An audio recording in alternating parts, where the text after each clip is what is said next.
just realized watching this that I can't think of a single movie I like with people hanging from the ceiling in cages.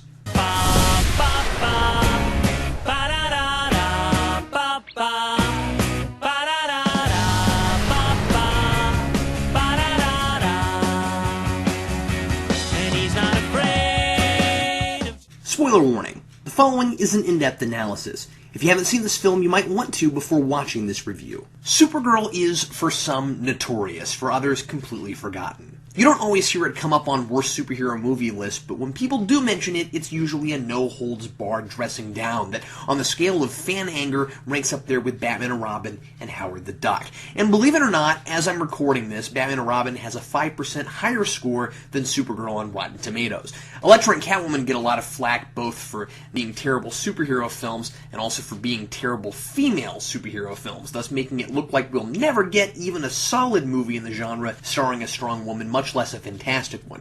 But in 1984, when the only big-budget, serious superhero movies so far had really been Superman films, we got the first baffling, awful female superhero movie, and in the same established franchise, no less. But it's a different kind of bad, the sort of film that's just so weird it's almost funny in spite of itself. And I don't mean that the funny scenes are funny, because they're not. Man, are they not. But I could imagine a pretty good Mystery Science Theater 3000 out of this one. I am, of course, going to delve into this as in-depth a manner as I can muster, but it would almost be easier if I could just review this with a series of adjectives. Bizarre, nonsensical, head-scratching, illogical, preposterous, unexpected, but not like in a good way. Long. Sigh. Sorry, that wasn't an adjective, that's what I was doing through a lot of this. I don't want to spend the entire review comparing one bad superhero movie to another, though I'm really tempted. But I do think it's interesting to ask why every solo female superhero movie has been so off the mark. Is it just because they're women, and the people behind these projects don't know how to fit a female protagonist into a genre that's generally been targeted at men and boys? I mean, let's face it, comics have gotten flack for decades for not having very many original female characters who aren't just based on male counterparts. This has been a difficulty for writers for a long time. But I rather think the real issue isn't that they're women, but that the people making these movies are overthinking that female angle. That we have to make such drastically different things because the lead is a woman. Yes, she's going to react to things and make choices differently than a man might, sure. But beyond that, the focus should simply be on telling a solid story. I complained when I reviewed Catwoman that it called so much attention to gender roles, it became sexist and turned its heroine into a really bad role model for young girls. Does a female superhero have to have a female antagonist? Do these movies have to make some statement about the role of women in society, or, as this movie does, draw parallels to every piece of classic literature starring a little girl it can think of? As soon as you say, well, we've got a woman, so it's gotta appeal to girls, the end result often seems to be something unmemorable, generic, and non-engaging. Sometimes even bordering on insulting. In this movie, it's almost as if somebody immediately said, oh, a girl superhero? Oh, easy, evil witch with a love potion. Boom, we're done. At least with Elektra, it wasn't so much that it was too self-conscious about the gender of its protagonist as it was just making a lot of bad choices in adaptation and plotting. So I'm going to focus primarily on how the initial approach to this film killed it from the beginning, and how all the production pieces were in place for a potentially fantastic movie if only it had a story to tell. I know, that probably sounds as crazy as this plot's going to. Bear with me, I'll show you what I mean. In his DVD commentary, Jeannot Szwarc is very unapologetic about the film and at no point even remotely acknowledges how unsuccessful and unpopular the movie was. At one point, toward the end, he says maybe he could have explained some logistics a little more, but ultimately seems entirely satisfied with how the project turned out, and he remembers his experience with it very fondly. What he focuses on reveals a lot about where his priorities were, and let me tell you, they weren't about pacing or telling a cohesive narrative. He talks a lot about the special effects, explaining nearly every time an effect was practical, or a matte painting, or a miniature. He talks about how he wanted Supergirl to be different from Superman. He talks about all the mythology and literature and fairy tales he wanted to parallel, like Snow White with the magic mirror, and both Alice in Wonderland and The Wizard of Oz, with the girl finding herself in a strange and alien world. Nearly everything seems to be visual for him. Images are symbolic of something, or indicative of something. There's very little exposition in the film, and he seems proud of that, like, if we don't understand how or why something happens and it's not explained, it's not necessary to explain, rather than the film isn't doing its job of showing a rational sequence of events that also includes all these visual ideas he wants to evoke. But everything else is in place. I've never seen anything like this. We've got a crew and a cast to support a vision, but no vision. The special effects for 1984 seem pretty solid to me, and there are a lot of them. Out of context, there are some genuinely exciting looking scenes, and as long as you're not trying to make sense out of them, they're pretty fun to look at. The bulldozer scene is really complicated. It took 22 days to shoot, and it shows. Cars crash into buildings, a giant tire rolls off a roof, a guy gets picked up by the bulldozer. It's a better action scene than anything in Superman 3 or 4. And I was surprised to learn that the entire Midwestern town was a set and not location shooting. It looks real. The set for Argo City is really elaborate, with all those different levels, and though it looks nothing like Krypton, it's nearly as imaginative in its design. And the look of the Phantom Zone is eerie and bleak, pretty close to what I might expect it to look like. And I like the refined special effect of the glass that traps her and takes her there. You've got a score by the great Jerry Goldsmith, who wrote some of the best music in Star Trek, including the theme from the motion picture that was later adapted as the Next Generation theme, and that beautiful overture for First Contact. His theme for this certainly isn't in the same league as John Williams' Superman score, but with the exception of the very dated synthesizer sound effect in the main theme, it still does what it should. It reflects a sense of adventure and majesty. And I don't really like any of these characters, but it's none of the actor's fault. We've got Faye Dunaway as the villain Selina, who's obnoxious and incompetent and on screen way too long, but Dunaway is having a blast playing her. She brings the same kind of over-the-top energy Gene Hackman brought to Lex Luthor, and she seems completely engrossed in the material, but it's a really strange experience because I spent most of the time watching her trying to figure out what she saw in it that I didn't. Peter O'Toole is kind of wasted with Zoltar, a character he makes as lovable as you can make a guy who founds a whole city after Krypton explodes, only to later steal its power source for no good reason, lose it, and sentence everyone to death because they'll run out of oxygen if somebody doesn't go find the thing. And Peter Cook and Brenda Vaccaro are also both having a blast with their henchman roles, but they've got far too much screen time, and they're just there to give the evil witch someone to talk to and or despise. And I'm sure not everyone will agree, but Helen Slater isn't the problem here either. She throws herself into the role, and according to Szwarc, she had to do all the physical training Christopher Reeve did for all the wire work and stunts. She was entirely committed to this, and she takes a similar approach to Reeve.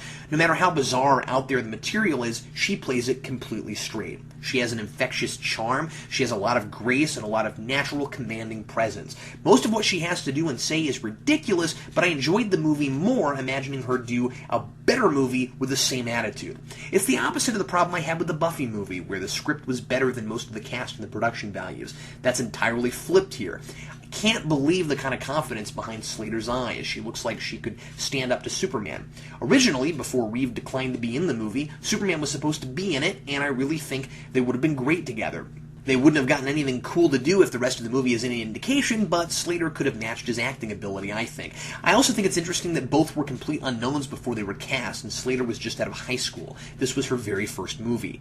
Jeannot Szwarc and David Odell, who wrote the screenplay, make a lot of unfortunate assumptions about what the superhero genre is in plotting this that I think killed it before a frame of film was even shot. Number 1. If the hero is associated with another, more popular character, everything must be done to make sure it looks nothing like its predecessor. Now, the Salkinds produced this, and it was meant to be in the same continuity as the Superman film. So Jimmy Olsen is in this movie, though his presence is completely pointless and he serves no purpose at all. And so is Lois's sister, Lucy Lane. In fact, her role is one of the laziest and contrived moves in the movie. After leaving inner space to find the Omegahedron, she sneaks herself into a boarding school, and not only does it just happen to be the same one Lucy Lane is going to at the exact same time Jimmy Olsen happens to be in town, but she also just happens to end up sharing the same dorm with Lucy. And again, Superman was supposed to be in the movie to mentor her and to be saved by her in a weird subplot where he loses his powers and gets old because he's no longer immortal. And it's not in the movie, so I'm not even touching that one. So by all accounts, this is a spin-off. I don't understand why, then, so many badly thought-out decisions were made on the logic that this must be different than Superman. And again, that comes right from the source, Jeannot Szwarc. Instead of showing Krypton blowing up at the beginning, because we've already seen that before, not only was that scene cut from the script, but Argo City was changed entirely into something completely nonsensical. Somehow, a whole bunch of Kryptonians got thrown into inner space instead of outer space when Krypton exploded, which is another dimension, and they have no problem getting to Earth, which can be accessed without even going into outer space. When Supergirl arrives on Earth, she shoots out through water. I have no idea how any of this works, and since these people didn't think it through, I'm not going to overthink it. I just think it's nuts that such a hackneyed backstory was put together just because they didn't want to show Krypton exploding. I mean, you couldn't have Argo City somehow be in outer space without showing the destruction of Krypton. Losing that visual doesn't necessitate a story point that makes no sense. And this leads to the necessary catalyst to get Supergirl to Earth, who, by the way, already knows that Kal-El is there and that he calls himself Superman, and I gotta wonder if these Argo City people have told him they're around, or if he's just left to think he's the last of his kind. She ends up being partially responsible for the Omegahedron flying out of the city. Zoltar is thrown into the Phantom Zone for stealing the most powerful thing ever, just to do some experiments, and I'm not even clear on what those are, and Kara ends up playing with it. I don't care how young or naive she's supposed to be, the idiot who stole it just got through telling her how it's necessary for everyone's survival, and she's playing around with the thing. Gee, what could possibly go wrong? I guess it's noble of her to immediately jump into a pod thing and go try to grab the Omegahedron that she helped lose, but it's hard to really care much about her when she helped cause the whole dire situation in the first place. And all this character-defeating stuff just to write Krypton out of the script. By the way, these people's architecture and clothing style have sure changed in a really short time. I'm a little fuzzy on how time passes here and just how old these people are. Number 2, people go to see these movies just for the superpowers. But, you say, surely Supergirl feels extremely guilty for what happened, and this propels her into a big character arc, a coming-of-age story in which she learns about responsibility and becomes a fully realized adult as she cleans up her own mess. Well, not really. When she gets to Earth, the first thing she does is fly around. A lot. She's spinning and twirling and having a great time, knowing full well that every second wasted brings her people closer to their doom. And once again, this is because the movie is more concerned with showcasing how she's physically different from Superman than it is about telling a story. Okay, so she's graceful while Superman's got more of the brute physical strength thing going on, and she's doing all this aerial ballet Szwarc keeps going on and on about in his commentary. Apparently she and Superman were originally going to do this together, so Superman would have helped her waste all this time. Then she gets distracted with the boarding school and starts going to class and hanging out with Lucy and Jimmy, developing her secret identity of Linda Lee because it's not like she has anything better to do. I can't believe that a movie that opens with a standard device, the ticking time bomb, is so long and drawn out. You've got a place that only has so long to go before everyone there dies, and your heroine has no sense of urgency. She's got that contrived bracelet Zoltar gave her that, once again, for no reason we're told, lights up and tells her when the Omegahedron is doing stuff. But she only goes looking for it when it's lit up. If I were her, I'd be flying around and using that X-ray vision I found I had pretty early on, and look for the thing until I found it. She unintentionally comes off as uncaring and oblivious because she's supposed to have some generic feminine childlike innocence. This plot doesn't even kind of call for that. And a ton of time is spent establishing her powers, even though they're the same as Superman's. Again, I guess if it's supposed to stand on its own, it needs to do that. But it takes forever, and each scene is just a contrived excuse to make her use each power. This would all be familiar to the vast majority of your audience, and would have people staring at their watches. Number 3. Watching the villain is the fun part. It's impossible to tell what Supergirl's feeling when, because somewhat like in Superman Returns, we're not allowed very often into the protagonist's head. This movie is so afraid of exposition that it doesn't let its heroine talk very often, and it also makes the mistake of giving Supergirl no one to talk to most of the time, while Selina has 2 henchmen who have no depth of character but go on and on about nothing at all, as does Selina, and so they all have tons more screen time than Supergirl. It doesn't progress the plot. Yes, Selina, you got really lucky and the Omegahedron fell on your picnic. Yes, now even your silly, incompetent magic ability has been enhanced and you're a threat. I get it. Stop wasting my time with your ramblings about world domination and how much you hate Nigel and you're trying to seduce men with love potions. Lex could get away with his comedy because he had the genius to be as eccentric as he wanted, and he was a worthy opponent for Superman because he fought him with his mind. Selina is a hack who lives in a carnival haunted house, wants to rule the world because she's got nothing better to do and doesn't like paying property taxes, and she just happens to have a plot device that gives her magic powers. There's no reason I need to see her on screen any more often than when she's actually using that power, and even then, she's still extremely lame. Number 4. Nothing needs to be explained. This is a fantasy. It was really hard not to make this whole review just a list of questions I couldn't answer. Hey, here are a few of them, and these are just the ones about clothes. Why does Kara come out of her pod wearing her Supergirl costume? Where did she get it? Is that what everyone in the House of L is supposed to wear when they're off-world? If they aren't wearing what Kryptonians used to wear on Krypton, why does she have a female version of the same thing Kal-El got from the Fortress of Solitude? How does Kara make a school uniform out of thin air? Is wearing whatever she wants a superpower? Why is she so fascinated with bras? If she knows right away how to correctly wear a school uniform, she can put anything on by thinking about it, wouldn't she already know what a bra is? You can't tell me she's not already wearing one with that outfit. And there are dozens of other non-sequiturs all over the movie, like why Selena is so obsessed with making one insignificant lumberjack fall in love with her, and how she knows about the Phantom Zone and how to send Supergirl there. Just because she has the Omegahedron doesn't mean she'd know that. I wouldn't think. Oh, who knows? The point is, and Szwarc says this in the commentary, it's a fantasy. So these sorts of explanations would just bog the movie down with unnecessary exposition. Once again, since Superman is science fiction, this should be fantasy. And apparently to him, you don't need suspension of disbelief in fantasy. Anything goes. It doesn't have to make sense. He seems to think the difference is that in science fiction, there's a real plausible explanation. And in fantasy, it's just a bunch of stuff that happens. Lord of the Rings. Not science fiction. No scientific explanation for how the ring works, or Gandalf's magic, or anything. But we believe it because it comes with its own set of rules and then it follows them. There's an internal logic. It's fantasy because there's magic that couldn't happen in the real world, but it's credible because it has its own laws.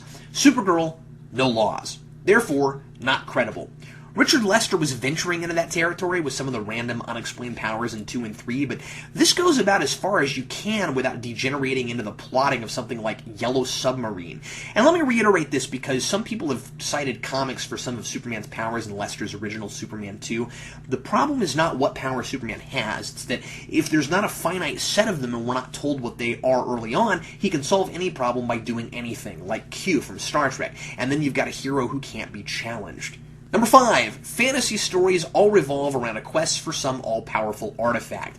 If you don't feel like making your movie about anything, you're not going to get into your protagonist's head and make her a real person, and everyone else is going to be two-dimensional and make decisions based on what a script wants to happen on screen rather than making choices that flow from a narrative, well, I guess then you better revolve the whole thing around an Omegahedron.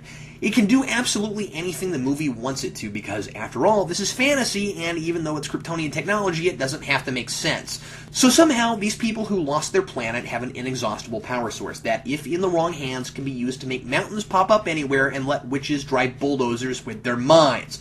Again, something could have been done with Supergirl going to Earth to clean up her own mess and learn something by that, but it's really just a bad plot device to create a villain and a reason to get her there at the same time. Number 6, the hero must have a romance no matter how awkwardly it's shoehorned in. I don't want to spend too much time on this because I can't believe how long I've managed to delve into this thing already, and it's maybe doubtful anyone's even made it this long. Yes, folks, we've been sucked into the superhero rewind Phantom Zone. There's no way out.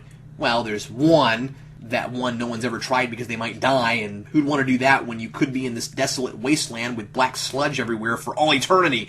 So while you're listening to the rest of this review, just stand on that ledge next to the giant swirling red tornado thing and wait for the blue swirling tornado thing. We'll try to jump into that when it comes around. Oh, but if you happen to have doomed the city you founded because you're an idiot, go ahead and jump into the red tornado thing. We'll all like you a lot more if you make a random self-sacrifice. So Selena likes this lumberjack guy and tries out her love potion on him. He gets delirious and stumbles out of her haunted house, and she's surprised he's gone for some reason, so she sends a bulldozer after him. After Supergirl rescues him and turns back into Linda, he falls in love with her because she's the first person he sees. He spouts mushy, cliched poetry, and she's charmed by it, having no idea what the heck is going on. She thinks he's nuts, but the notion of kissing and falling in love excites her because she's impressionable and alien and stuff, and that makes her more likable, if you forget that she's kind of on a timetable of doom. And later, when he snaps out of it, he's still in love with her for no reason. They have no conversations of substance, they know nothing about each other, and that's even addressed. Supergirl, about her secret identity, says, "You don't even know her." His response, which explains everything, "Yeah, I do." Do these two have chemistry? I don't know. I don't see enough of them, and he's under a spell so long he's less of a character than all the other non-characters in this movie. This whole subplot is completely pointless. It seems to just be here because you gotta have a love story in a movie like this, and plus, she's a girl, so there's gotta be kissing for the little girls in the audience. And finally, number 7. The hero needs a secret identity. The only reason she's on Earth is to find the Omegahedron. At the very end, she makes Jimmy and Lucy promise they won't tell anyone they've ever even seen her. So she seems to only have a secret identity because she selfishly wants to explore Earth culture, which again makes her unsympathetic and unheroic. And I also gotta mention, as often as she switches between Linda and Supergirl at will, there's this scene where she walks back into the school, still wearing her Supergirl clothes and trying to sneak past the woman on duty late at night. Did she forget? Do her powers not work now? I think now's probably also the time to mention that Szwarc also goes on in his commentary about how smart she is. Now, I know I've really raked this film over the coals, and as absurdly long as this review is, there are a lot of things I could have talked about that I didn't even touch, but ultimately, it doesn't matter how good your movie looks or what kind of acting you have behind it, a string of random, unexplained events is still a string of random and unexplained events. I'm giving Supergirl a 1 out of 4, 0.5 for Helen Slater's performance, and 0.5 for some decent special effects. Now let's find that blue tornado thing and get the heck out of here.